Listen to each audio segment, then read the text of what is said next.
Hi guys, welcome to my channel and how to create the restore point in Windows 11. So first guys, click to start. Simple type point.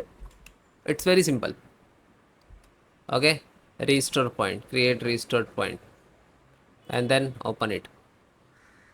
After that, you will open the system property.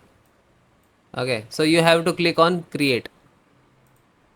After that, you have to type today date anyone. Okay, and you can type any like IT networking.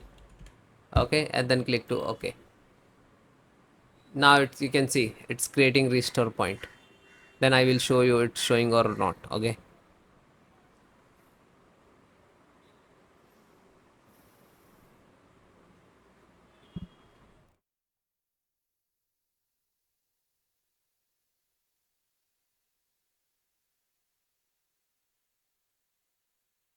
after that you can see the restore point was successfully created. Okay, and then click to close it.